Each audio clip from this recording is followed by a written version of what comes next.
চেহারায় যে উজ্জ্বলতা ছিল, তারা যেভাবে লোকজনকে দেখলে করমর্দন করতেন, হাসি মুখে মানুষের সঙ্গে মোলাকাত করতেন, কোলাকুলি করতেন, অতি আদর করে আবার অনেকের গালে চুম্বন দিতেন, চুমা।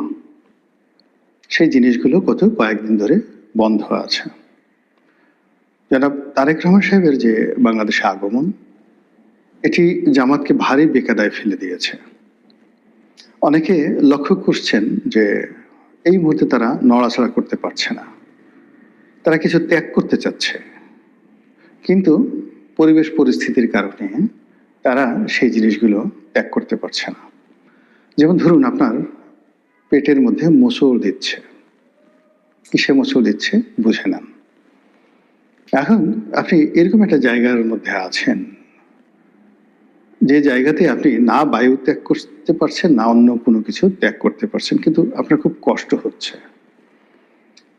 তো সেই কষ্ট আপনার চোখে মুখে যেভাবে ফুটে উঠবে, এটা আপনি কোনো গুরুত্বপূর্ণ জায়গাতে থাকেন, কোনো পবিত্র জায়গাতে থাকেন, কোনো জনসমাবেশে থাকেন, যেখানে আসলে আপনি এই জিনিসগুলো আপনার শরীরের যে অংশ, মানে আপনি ত্যাগ করতে ইচ্ছুক বা প্রয়োজন, আপনি সেটা পারছেন না পরিস্থিতির কারণে। লোকজন বলবে কি, শব্দ যদি হয়ে যায়, গন্ধ যদি ছড়িয়ে যায়, তাহলে কি হবে?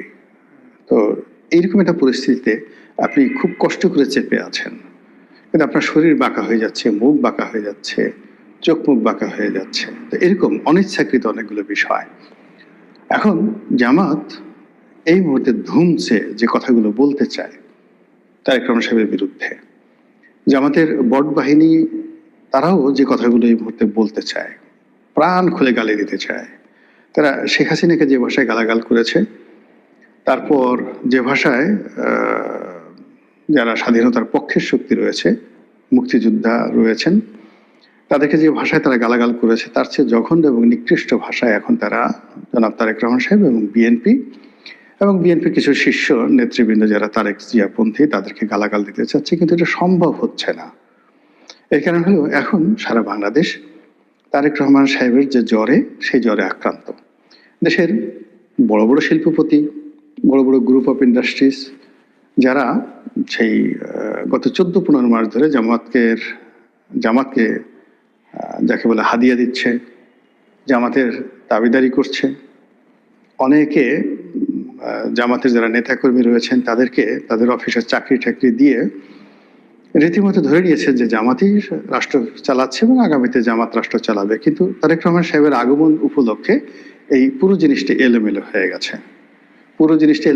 গেছে, এবং এখন আর লোকজন কেউ জামাতকে চিনতে চাচ্ছে না, না চেনার ভান করছে। এটা খুবই অবমাননাকর। একটা সমাজে, একটা সংসারে বা একটা মাহফিলে আপনি যখন একটা বড় চেয়ার নিয়ে বসে থাকেন এবং সব মানুষ যখন আপনাকে প্রিভিলেজ দিতে থাকে, এরপরে হঠাৎ করে অন্য এক কুতুব এলেন, অন্য একজন মেহমান এলেন, এবং তাকে সবাই মেহমান আজিম মানে প্রধান মেহমান হিসেবে বরণ করে নিল। আপনার অবস্থায় কি হবে একটু বোঝার চেষ্টা করুন। তো এই গত 14 মাসে বাংলাদেশ পুরো রীতিমতো জামাতময় ছিল। জামাতের বাইরে রাজনীতি নেই, জামাতের নেতাদের বাইরে কোনো নেতা নেই, জামাতের যে আমির তার উপরে বাংলাদেশে কোনো সুপ্রিম লিডার নেই। তিনি যা বলেন তাই খবর, তিনি যেখানে যান সেদিকে ক্যামেরা যায়, তিনি হাসলে বাংলাদেশ হাসে, তিনি কাঁদলে বাংলাদেশ কাঁদেন, তার যা ইচ্ছা তাই তিনি করেন, জাস্ট লাইক মানে একজন কি বলবো আমিরুল মুমিনিনের মতো। কিন্তু যেই মুহূর্তে 25 তারিখে, ডিসেম্বর মাসের 25 তারিখে তারেক রহমান সাহেব আসলেন, সারা দেশের মানুষ তারেক রহমান সাহেবকে নিয়ে, তার স্ত্রী, তার কন্যাকে নিয়ে, এমনকি তার বিড়ালটাকে নিয়ে মানুষের যে আগ্রহ, যেভাবে মানুষ তারেক রহমান সাহেব, তার পরিবার, তার মা, তার বিড়াল সব কিছু নিয়ে যে খুশিতে তারা যে টকবক করছে, এটা সব মানুষ সহ্য করলো। জামাতের পক্ষে আসলে এই জিনিসটি সহ্য করা খুবই কঠিন একটা বিষয়। ফলে জামাতের কিন্তু মন খারাপ। আমি কয়েকজন নেতাকে দেখলাম, তারা যেভাবে কথা বলেন সচরাচর গত 14 মাসে, তাদের যে ধরনের ড্রেস কোড থাকে, তাদের চেহারায় যে ধরনের একটা দ্যুতি থাকে, প্রায় সবকিছুই ফ্যাকাশে বিবর্ণ হয়ে গেছে। তারা তারেক রহমান সাহেবকে স্বাগত জানাতে চাচ্ছে, কিন্তু সেই অন্তর থেকে স্বাগত জানানোটা হচ্ছে না। জামাতের আমির স্বয়ং একটি যাকে বলে ছোট্ট একটি স্ট্যাটাস দিয়েছেন, জনাব তারেক রহমান সাহেবকে সপরিবারে সুস্বাগতম জানিয়েছেন। এখন এই যে সপরিবারে সুস্বাগতম, এটি নিয়ে প্রথমে বানানে ভুল হয়েছে। তো বানান যখন তিনি ৩ বার করে ঠিক করলেন, ছোট্ট একটি শব্দ, সবাই বলার চেষ্টা করলো ছি ছি ছি, এত বড় একটি রাজনৈতিক দল, সেই রাজনৈতিক দলের আবার যিনি আমির, একটা স্ট্যাটাস তিনি বাংলায় লিখতে পারেন না, তাও ভুল হয়। পরে যখন তিনি সেই শব্দগত যে বানান ত্রুটি, সেই ত্রুটি দূর করলেন বটে, কিন্তু পরবর্তীতে দেখা গেল যে যে শব্দটি প্রয়োগ করা হয়েছে সেই শব্দটিও বাংলা ব্যাকরণ অনুযায়ী যথাযথ হয়নি, যেমন সপরিবারে। তো সপরিবারে এই শব্দটি সঠিক নয়, বা সুস্বাগতম এই শব্দটি সঠিক নয়, স্বাগতমই যথেষ্ট। এখানে সুশব্দটি যুক্ত করা হলে মানে দ্বৈত, এখানে দ্বৈত ইতিবাচক শব্দ হয়ে যায়। তো এই বিষয়গুলি নিয়ে খুব আলাপ আলোচনা হচ্ছে। কেউ হয়তো মস্করা করে বলছেন যে জামাতের আমিরের উচিত ছিল আরবিতে একটি যাকে বলা হয় বিআরটিএফই বিকাশ করুন অনায়াসে, ট্যাক্স টোকেন পেয়ে যান ঘরে বসে। ব্রাউজার যাকে বলা স্ট্যাটাস দিতে তিনি যদি হালান শাহালান বা হালান ওয়া শাহালান ইয়া তারেক রহমান, দেখেন কত সুন্দর হতো না? আহালান ওয়া শাহালান ইয়া তারিক রহমান ওয়া জুবাইদা রহমান ওয়া জাইমা রহমান, কত সুন্দর হতো না? এখন এই যে এই ওয়া শব্দের অর্থ এবং, মানে জনাব তারেক রহমান সাহেব এবং জুবাইদুর রহমান সাহেব এবং যাকে বলা হয় জাইমা রহমান সাহেবা, তাদেরকে যাকে বলা হয় বাংলাদেশের স্বাগতম জানালাম। এখানে হয়তো আপনারা বলতে পারেন যে তারেক রহমান সাহেবকে সাহেব বললেন, জুবাইদা রহমানকে সাহেব বললেন, আর জাইমা রহমানকে কেন সাহেবা বললেন?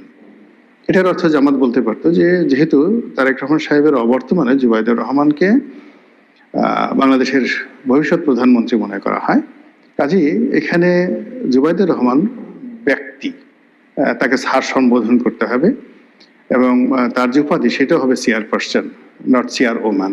তো এই জন্য আসলে তাকে সাহেবের সদর এই হিসাবে আমরা আখ্যায়িত করেছি। আর দ্বিতীয়ত আরবিতে তারা যদি বলতেন, আমাদের দেশের লোক আরবিতে একটা গালি দিলেও মনে করে যে প্রশংসা করা হলো। তো সেই কাজটি তারা না করে বাংলাতে করার কারণে এই ধরনের ট্রল হচ্ছে।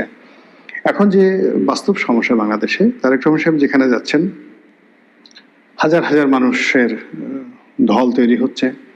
তিনি শহীদ মিনারে যাচ্ছেন, না শহীদ মিনার না, তিনি জাতীয় স্মৃতিসৌধে যাচ্ছেন, তার পিতার কবর জিয়ারত করতে যাচ্ছেন, তারপরে হাদির কবর ঢাকা বিশ্ববিদ্যালয়, সেখানে তিনি জিয়ারত করতে যাচ্ছেন। এই বিষয়গুলো যাই যাচ্ছেন, মিডিয়াগুলো এতটা অকৃতজ্ঞর মতো আচরণ করছে, যারা গত 14 মাস ধরে জামাতি হেফাজতে তারা মূলত বেঁচে আছে। অনেকগুলো মিডিয়া যেগুলো মূলত আওয়ামী লীগের কর্তৃত্ব ছিল। তো যদি জামাত না থাকতো, এদেরকে সেই যারা যাকে বলা হয় সমন্বয়ক, কিংবা যারা এই নতুন বিপ্লব, যেটাকে লাল বিপ্লব বলা হয়, তো সেই নতুন বিপ্লবের যারা অধিকর্তা, এমনকি যারা বিএনপির হর্তাকর্তা, তারা জামাত না হলে অনেক মিডিয়া হাউসকে তছনছ করে দিত। প্রথম আলো, ডেইলি স্টার কি হয়েছে তার চেয়ে বেশি তছনছ করা হতো। তো যে জামাত তাদেরকে এই গত 14-15 মাস ধরে বাঁচিয়ে রেখেছে, এই মিডিয়াগুলো তাদের ভুল পাল্টাতে, চোখ পাল্টাতে একটা মিনিটের সময় নেয়নি। তারেক রহমান আসছে, খবর দিবেন বা সেটা প্রচার করলে হয়, কিন্তু সেটা কন্টিনিউয়াসলি লাইভ করতে হবে, দেখাতে হবে, সেটা নিয়ে সকাল বিকাল তিনি কি খাচ্ছেন, কোথায় যাচ্ছেন, বাসার গেটের সামনে কারা দাঁড়ানো, তার পিছনে কে, সামনে কে, এই জিনিসগুলো মিডিয়াতে যেভাবে আসছে, এটা জামাতের সহ্য হচ্ছে না। জামাত মূল ব্যাপার হলো যে আমাদের তো অনেক কিছু আছে, আমাদের সেই ইতিহাস আছে, সাহিত্য আছে, সংস্কৃতি আছে, ইমান আছে, কিন আছে, দাড়ি আছে, টুপি আছে, পাজামা আছে, আরো কত কিছু আছে। তো সেইগুলো নিয়ে তো তাদের কোনো মাথা ব্যথা নাই। আমরা তো বিড়াল পুষি, আমাদের অনেকের বাসায় বিড়াল আছে, কিন্তু আমাদের সেই বিড়াল নিয়ে কেন লোকজন আধিক্যতা দেখায় না? আমাদের অনেকের মেয়ে বিড়াল পুষে, ছেলে বিড়াল পুষে, তো সেগুলো নিয়ে কেন লোকজন খবরাখবর রাখে না? তা না রেখে তারেক রহমান সাহেবের মেয়ের বিড়াল, সেটিকে নিয়ে কেন এই আধিক্যতা করা হচ্ছে? তো এই পুরো বিষয়গুলো নিয়ে জামাতের মন খারাপ হবে, ঈর্ষা হবে, এটা স্বাভাবিক। এগুলো গেল ট্রলের কথা। এবার সিরিয়াসলি কিছু কথা বলি। সেটা হলো জামাত গত কয়েক মাস যাবত যে রাজনীতির হিসাব করে এগুচ্ছে, সেখানে তাদের যে সকল প্রোডাক্ট বাই প্রোডাক্ট, তাদের প্রকাশ্য সংগঠন, গুপ্ত সংগঠন, তাদের প্রক্সি সংগঠন, সব মিলে প্রায় 1.5 ডজন মানে 18টি মতো সংগঠন গোপন এবং প্রকাশ্যে গত 14-15 মাস ধরে বাংলার মানুষকে কনফিউজড করে রেখেছে। তারা নিজেরা কখনো দ্বন্দ্ব করে, সংঘাত করে, তারা কখনো বিএনপির পিছনে লাগে, কখনো আওয়ামী লীগের পিছনে লাগে, কখনো ডক্টর ইউনূসের পিছনে লাগে, কখনো এমনকি জামাতের পিছনে লাগে। কিন্তু আসলে এই গ্রুপগুলো সবই হলো প্রক্সি গ্রুপ।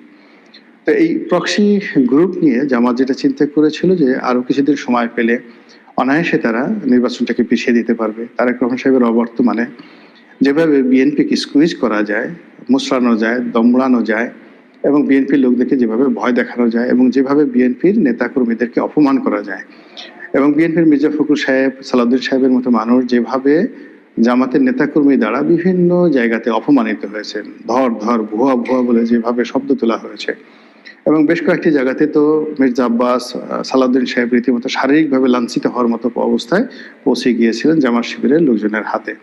তো এই দৃশ্য আমরা দেখেছি। অন্যদিকে ডক্টর মোহাম্মদ ইউনূসের যে অফিস, সেই অফিসে গিয়েও জামাতের লোকজন যেভাবে তারা তোয়াজ তদবির পেয়েছেন, ঠিক উল্টো হয়েছে বিএনপির ক্ষেত্রে। বিএনপির যারা নেতৃবৃন্দ গিয়েছেন তাদেরকে গলায় মালা পরে তারপর শেষে প্রোটোকল মেনটেন করে যেতে হয়েছে। অনেক ক্ষেত্রে তাদেরকে বসিয়ে রাখা হয়েছে, অনেক ক্ষেত্রে তারা যখন সাক্ষাৎ করতে চেয়েছে তখন তাদেরকে সাক্ষাৎ করতে দেওয়া হয় না, ইত্যাদি নানা রকম সমস্যার কারণে জামাত সবসময় নিজেদের মধ্যে একটা। বন্ধুরা, তোমরা কি জানো, শুধুমাত্র এখানেই তোমরা একটি স্পষ্ট প্রতিশ্রুতি সহ একটি আসল যাকে বলা আত্মতৃপ্তি কাজ করতে, যে আমরা সরকার পরিচালনা করছি এবং আমরা বিএনপির লোকদেরকে যখন ইচ্ছা তখন বলছি চলে যাও, তারা চলে যাচ্ছে, আবার যখন ইচ্ছা তখন ডাকছি, আমরা ইচ্ছা মতো বিএনপির নেতাদের সঙ্গে দেখা করতে পারছি, তাদেরকে ডাকতে পারছি, আবার প্রয়োজন অনুযায়ী তাদেরকে দূরে সরিয়ে তাদের বিরুদ্ধে নানা রকম কথাবার্তা বলতে পারছি। হয়রাজ বিএনপির যারা লোকজন আছে তারা আমাদের বিরুদ্ধে কথা বলতে সাহস পাচ্ছেন না। এই যে একটা ন্যারেটিভ তৈরি হয়েছিল, সেই ন্যারেটিভটা রীতিমতো মুখ থুবড়ে পড়েছে জনাব তারেক রহমান সাহেবের বাংলাদেশে আসার পর। এখন নির্বাচনের মাঠে জামাত একাকী হয়ে গেছে।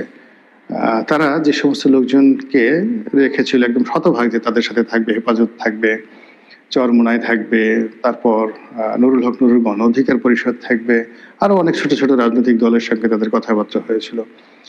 তো সেক্ষেত্রে দেখা গেল যে এই মুহূর্তে একমাত্র এবি পার্টি আর যাকে বলা হয় এনসিপি, এই দুটো রাজনৈতিক দল ছাড়া সবার সঙ্গে জামাতের টানাপোড়েন, এবং প্রায় বেশিরভাগ লোক জামাত ছেড়ে তারা বিএনপিতে চলে গেছে, গণ অধিকার পরিষদ চলে গেছে।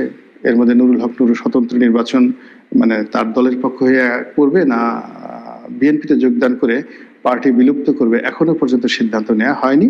কিন্তু ইতিমধ্যে তার যে সাধারণ সম্পাদক কিন্তু সেই তিনি গণ অধিকার পরিষদ থেকে পদত্যাগের ঘোষণা দিয়ে বিএনপিতে যোগদানের সিদ্ধান্ত নিয়েছেন। আর এই খবর শোনার আগেই নুরুল হক নুরু তার সাধারণ সম্পাদককে তিনি যাকে বলা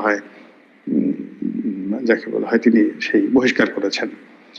অন্যদিকে এলডিপি কর্নেল অলি, একসময় কর্নেল অলির সঙ্গে জামাতের দাকুমরা সম্পর্ক ছিল, বিশেষ করে সাতকানিয়া লোহাগড়া নির্বাচনকে কেন্দ্র করে ওই এলাকাতে জামাতের একটা আধিপত্য রয়েছে, এবং জামাতের সঙ্গে যখন বিএনপির খুব দহরম মহরম সম্পর্ক, তখন এই অভিযোগ তুলে যে এটি মুক্তিযোদ্ধার দল এবং সেখানে স্বাধীনতা বিরোধীদের এইভাবে আশ্রয় হতে পারে না। তারপর তারেক রহমান সাহেবকে, বেগম জিয়াকে গালাগাল করে কর্নেল অলি সেখান থেকে বের হয়ে গেলেন।